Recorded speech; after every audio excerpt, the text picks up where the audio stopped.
الله الرحمن الرحيم إن الله وملائكته يصلون على النبي يا أيها الذين آمنوا صلوا عليه وسلموا تسليما اللهم صل على سيدنا ومولانا محمد وعلى آل سيدنا ومولانا محمد وبارك وسلم وصل عليه سبحانك لا علم لنا إلا ما علمتنا إنك أنت العليم الحكيم رب اشرح لي صدري ويسر لي أمري واحلل عقدة من لساني يفقهوا قولي اللهم نور قلوبنا بعلمك واستعمل بدنا بطاعتك اللهم ألهمنا رشدنا اللهم اهدنا وسددنا آمین یا رب العالمین۔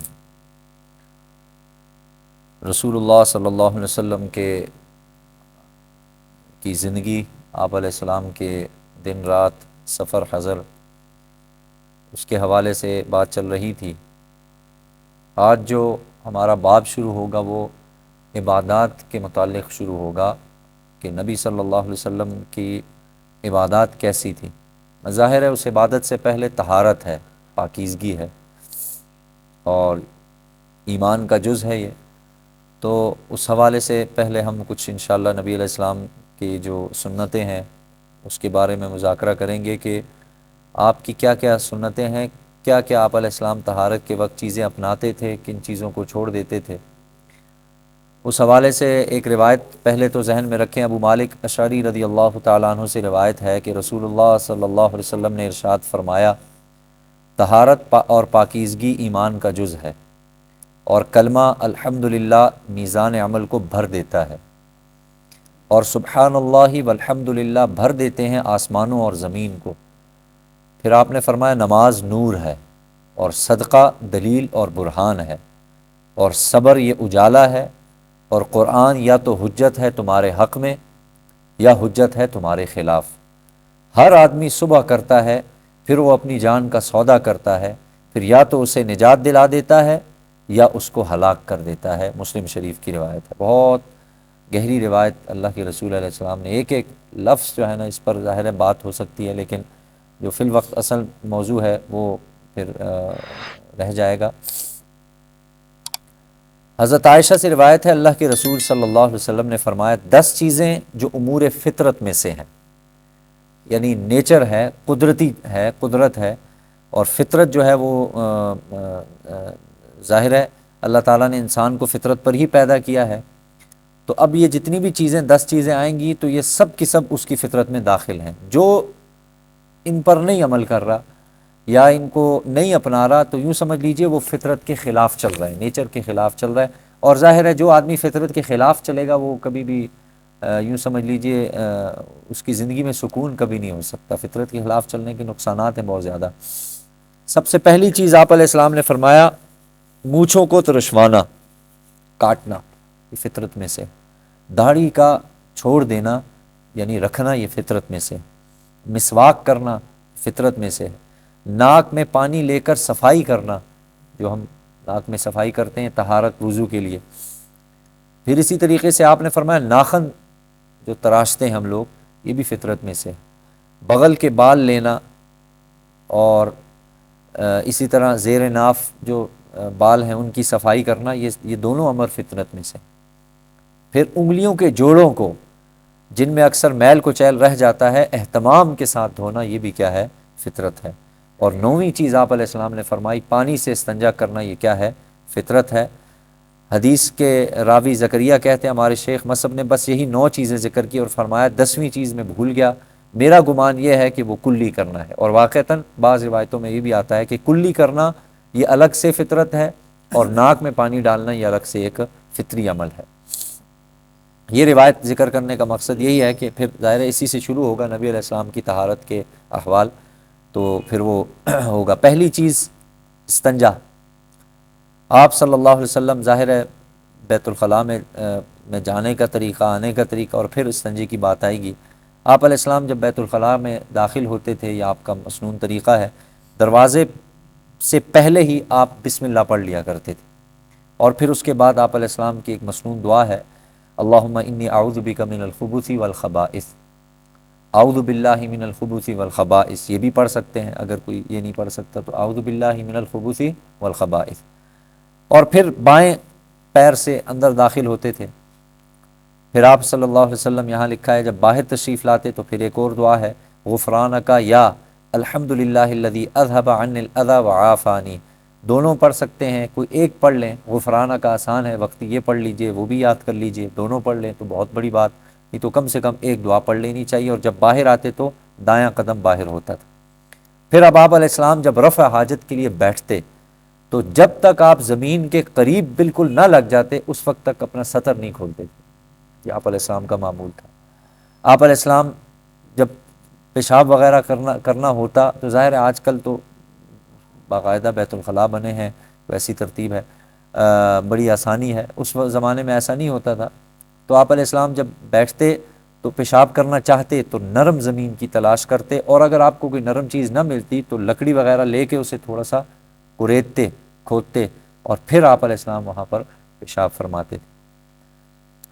اسی طریقے سے ایک روایت میں آتا ہے، حبیب ابن صالح سے مروی ہے، اللہ کے رسول صلی اللہ علیہ وسلم جب قضائے حاجت کے لیے داخل ہوتے تو دو کام آپ کو کرتے، یعنی یہ ایک اور مسنون ہے، ایک تو اپنا جوتا پہن لیتے، ظاہر ہے بیت الخلاء میں چپل وغیرہ کا استعمال، اور دوسری اہم چیز ہے اپنا سر ڈھانک لیتے تھے۔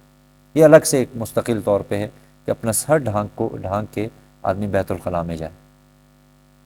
اور بلکہ علماء کی تو یہاں تک ہے کہ بھئی جن لوگوں کو اکثر اوقات ایک تو وسوسے آتے ہیں، اور جن لوگوں کو یعنی جنات وغیرہ یا سائے وغیرہ ان چیزوں سے جن کو زیادہ مسئلہ ہوتا ہے، تو وہ اس چیز کا اہتمام شروع کر دیں کہ جب بھی بیت الخلاء میں جائیں تو وہ سر کو ڈھانپ کے جائیں، انشاءاللہ وہ خود دیکھیں گے یہ مسائل خود بخود دور ہو جائیں گے انشاءاللہ۔ تو یہ بہت اہم چیز ہے۔ اچھا جی، جب آپ صلی اللہ علیہ وسلم جب استنجا فرمانے کا طریقہ آتا، یعنی استنجا کرنے کی جب حاجت ہوتی تو پانی سے استنجا فرماتے، اور کبھی کبھی آپ ڈھیلے بھی، جو مٹی کے ڈھیلے، پاک مٹی کے ڈھیلے استعمال کر لیتے۔ ان کی جو تعداد تھی وہ طاق ہوتی تھی کم سے کم یعنی 3۔ آپ استنجا کرنے میں بائیں ہاتھ کا استعمال کرتے، اور آپ علیہ السلام جب پانی سے استنجا فرماتے تو اس کے بعد زمین پر ہاتھ رگڑ کر دھو دیتے۔ مقصد یہ ہے کہ جب آپ علیہ السلام، ظاہر ڈھیلا ہے تو اس سے ڈائریکٹ ہاتھ نہیں لگتا، لیکن جب آپ پانی سے استنجا کرتے تو آپ علیہ السلام پھر اس کے بعد جب باہر آتے تو پھر زمین پر آپ ہاتھ پھیرتے، رگڑ لیتے، اور پھر اس کے بعد آپ ہاتھ دھو لیتے، چونکہ قدرتی طور پر زمین جراثیم کش ہوتی ہے، اور یہ آپ علیہ السلام کا باقاعدہ اہتمام رہا ہے۔ بعض دفعہ انسان کو ہر جگہ صابن میسر نہیں ہوتا، اب تو الحمدللہ صابن ہے، لیکن نہیں بھی ہوتا تو وہاں پر آپ یہ ترتیب کر سکتے ہیں کہ آپ زمین یعنی مٹی پر آپ ہاتھ پھیر لیجئے اچھے طریقے سے، پھر دھو لیجئے، تو انشاءاللہ وہ جراثیم وغیرہ سے بھی چھٹکارا ہو جائے گا اور سنت بھی ادا ہو جائے گی۔ اچھا، آپ علیہ السلام جب پیشاب کے لیے بیٹھتے تو عام طور پہ جو بیٹھنے کی ترتیب ہے وہی ترتیب ہوتی، اس کو اکڑو ہو کے بیٹھنا کہتے ہیں، جیسے ہم لوگ بیٹھتے ہیں، لیکن آپ علیہ السلام رانوں کے درمیان کافی فاصلہ چھوڑتے۔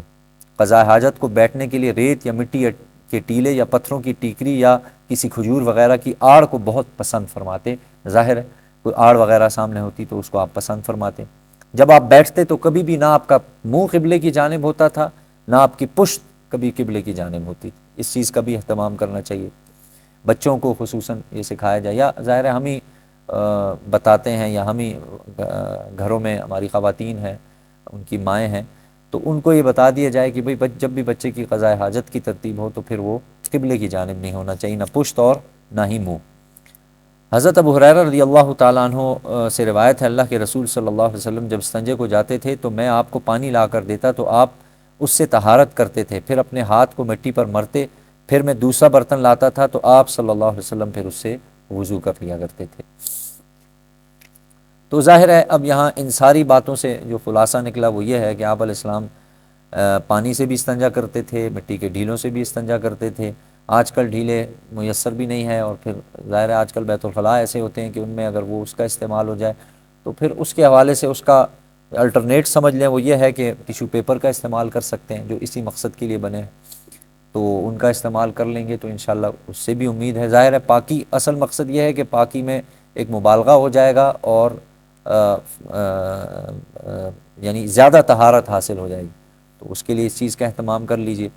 پھر آپ علیہ السلام کا یہ معمول رہا ہے کہ جب بھی آپ عام طور پہ استنجا کرتے نا تو اس کے بعد باہر نکل کے وضو کر لیتے، لیکن آپ نے کئی مقامات پر خود اس چیز کو چھوڑا بھی ہے، یعنی آپ استنجا کر کے آتے تو آپ کبھی کبھی صرف یہ بتانے کے لیے کہ استنجے کے فوراً بعد وضو کرنا یہ اولا چیز ہے، افضل چیز ہے، برکت والی چیز ہے، فرض یا واجب نہیں، اسی حوالے سے ایک روایت میں آتا ہے حضرت عمر رضی اللہ تعالیٰ عنہ جب آپ پیشاب سے فارغ ہوئے تو حضرت عمر فوراً پانی لے کے حاضر ہو گئے، کھڑے ہو گئے. تو آپ نے فرمایا عمر یہ کیا یعنی پانی کیوں لائے ہو؟ تو کس کے لیے لائے ہو؟ تو انہوں نے آگے سے عرض کیا اللہ کے رسول آپ وضو فرمائیں گے تو وضو کے لیے پانی لائے. تو آپ صلی اللہ علیہ وسلم نے فرمایا کہ عمر میں اس چیز کے لیے مامور نہیں ہوں کہ جب بھی میں پیشاب کروں تو میں وضو ضرور کروں، اور اگر میں ایسی پابندی یا مداومت اختیار کروں تو پھر کیا ہو جائے گا، پھر پوری امت کے لیے یہ قانون اور دستور بن جائے گا. تو اس لیے آپ علیہ السلام نے پھر چھوڑ دیا. تو اس سے پتہ چلا کہ ہر استنجے کے لیے کے بعد وضو ضروری نہیں ہے. البتہ میں نے عرض کر دیا کہ اولیٰ ہے، افضل ہے، بہتر ہے، برکت کا باعث ہے، انسان بہت سے اس کو فوائد حاصل ہوتے ہیں روحانی اعتبار سے بھی، تو یہ ایک الگ چیز ہے، باقی فرض یا وجوب کے درجے میں نہیں ہے. پھر اسی طریقے سے قضاء حاجت اور استنجے کے متعلق کچھ ہدایات جو آپ صلی اللہ علیہ وسلم نے دیکھیں. بڑی ایک زبردست روایت ہے، حضرت ابو ہریرہ فرماتے ہیں، سے روایت ہے کہ اللہ کے رسول صلی اللہ علیہ وسلم نے فرمایا میں تم لوگوں کے لیے ایک باپ کی مثل ہوں اپنی اولاد کے لیے. یعنی جس طرح اولاد کی خیرخواہی اور ان کی زندگی کے اصول آداب سکھانا یہ ہر باپ کی ذمہ داری ہے، تو اسی طرح تمہاری تعلیم اور تربیت بھی میرا کام ہے. اس لیے میں تمہیں بتاتا ہوں. دیکھیں آپ نے بات پہلے ایسے ارشاد فرمائی کیونکہ جو اگلی بات آپ ارشاد فرمانے چاہ رہے ہیں جو وہ بظاہر سب کو حیران کرنے والی ہے کہ یہ ایک چیز ایسی ہے کہ جو ایک پرسنل معاملہ ہے. تو آپ علیہ السلام نے پہلے ہی اس کی وضاحت کر دی کہ میں تمہارے باپ کی حیثیت سے ہوں اور میرا یہ فرض بنتا ہے، میری ذمہ داری ہے کہ جیسے ایک باپ اپنے بچوں کو کچھ اصول کچھ تربیت کرتا ہے، تعلیم دیتا ہے، ویسے ہی میری ذمہ داری ہے. پھر آپ نے فرمایا میں تمہیں بتاتا ہوں کہ جب تم قضاء حاجت کے لیے جاؤ تو نہ قبلے کی طرف منہ کر کے بیٹھو نہ اس کی طرف پشت کر کے بیٹھو. اسی طرح آپ صلی اللہ علیہ وسلم کے بارے میں ہے استنجے میں 3 ڈھیلوں کے استعمال کرنے کا حکم دیا اور منع فرمایا کہ ہڈی، لید وغیرہ ان چیزوں سے استنجا کرنا، یہ مشہور مسائل ہے.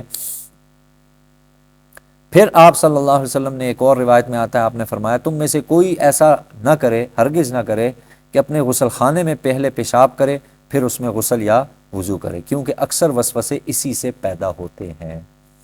اب ہمارے ہاں آج کل مسئلہ یہ ہے کہ واش روم یا باتھ روم یا ٹوائلٹ یا بیت الخلاء جو بھی ہے تو اس میں ایک حصہ پیشاب وغیرہ کے لیے ہوتا ہے اور دوسرا حصہ جو ہے وہ غسل کے لیے ہوتا ہے. ساتھ ہی سنک لگا ہوتا ہے، وہاں پہ لوگ وضو بھی کر کے ظاہر نکلتے ہیں. ایسی ترتیب تو نہیں جیسی مساجد میں.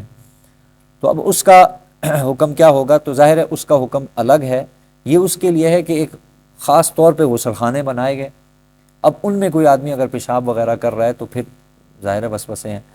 اور اسی طریقے سے خاص وضو کی جگہ ہے اور ادھر آدمی کوئی اللہ نہ کرے پیشاب کرتا ہے تو یہ اس کے لیے. آج کل چونکہ اولاً تو دیکھیں یہ ایسا کوئی رواج تھا نہیں، لیکن آسانی اور آسائشیں کرتے کرتے کرتے اتنا قریب آ گئے کہ اب ہم بیڈ روم کے ساتھ نہ ہو تو پھر وہ گھر بھی ہمیں اچھا نہیں لگتا کہ جس میں اٹیچ بات نہ ہو. یہ ظاہر ہے ایک کوئی اتنا اچھا عمل نہیں ہے. ٹھیک ہے سہولت ہے، آسانی ہے، لیکن یہ کوئی اچھا چیز نہیں ہے.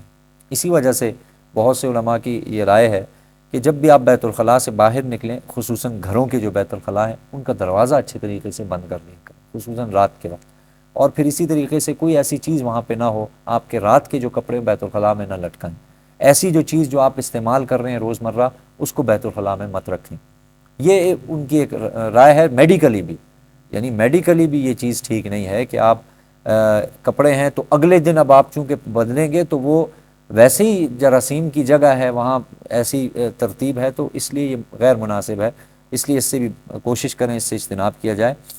تو آج کل جو حساب ہے اس میں پھر یہ داخل نہیں ہوگا کیونکہ آج کل مجبوریاں ہیں، مسائل ہیں لوگوں کے. ایک ہی واش روم ہے، اسی کے اندر غسل کی جگہ بھی ہے، اسی کے اندر پیشاب کی جگہ بھی ہے، اسی کے اندر وضو کی جگہ، تینوں چیزیں ایک جگہ ہیں. تو وہ پھر الگ الگ خود ہی ہو جائے گا کیونکہ وہ پیشاب کے لیے الگ جگہ ہے، غسل کے لیے الگ ہے اور وضو کے لیے الگ ہے. تو اس لیے وہ ایک الگ الگ جگہ شمار ہوں گی، تو وہ اس میں نہیں ہے. البتہ خاص ایک غسل خانہ ہے اس میں پیشاب نہیں کرنا چاہیے، خاص ایک وضو خانہ ہے، مثال یہ ہمارا وضو کرنے کی جگہ ہے، اب یہاں کوئی پیشاب کر لے گا تو یہ اس سے منع کیا گیا. تو باقی انشاءاللہ اس سے متعلق دیگر کچھ مسائل یا کچھ اور بھی اچھی ایسی باتیں آئیں گی انشاءاللہ، تو وہ پھر انشاءاللہ آئندہ ہفتے ذکر کریں گے، اس باب کو ختم کریں گے. اللہ تعالیٰ سے دعا ہے اللہ تعالیٰ ہمیں اپنے پیارے حبیب صلی اللہ علیہ وسلم کے طریقوں پر